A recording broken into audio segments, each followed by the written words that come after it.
ఒంటిమిట్ట కోదండరాముని కళ్యాణోత్సవానికి అంగరంగ వైభవంగా నిర్వహించేందుకు కూడా టీటీడీ అధికారులు ఇప్పటికే ఏర్పాట్లు చేయడం జరిగింది. ప్రస్తుతం మనం కళ్యాణ వేదిక వద్దున్నాం. అంటే ఓ రకంగా అపూర్వమైనటువంటి ఘట్టం.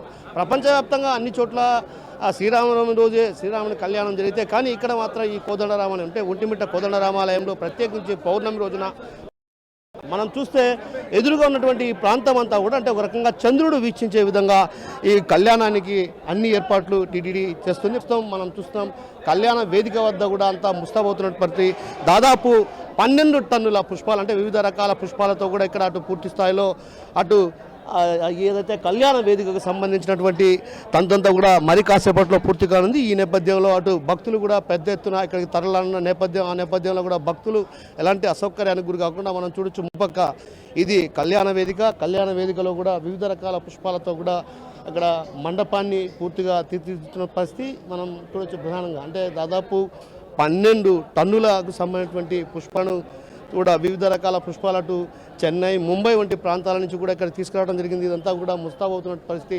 మరి కాసేపట్లో కూడా అటు కళ్యాణానికి సంబంధించి వేదిక ఏదైతే కళ్యాణ వేదిక పూర్తి కానుంది. అయితే ఉత్సవమూర్తులను ఒంటిమిట్ట కోదండరామాలయం నుంచి అపరూపమానంగా ద్వేదీప్యమానంగా అంటే ఒక రకంగా కన్నుల పండుగ సాగుతుంది. ఏదైతే ఆ ఉత్సవాన్ని చూసేందుకు కూడా అటు పెద్ద ఎత్తున భక్తులు తరలి వచ్చేటువంటి పరిస్థితి ఉంది.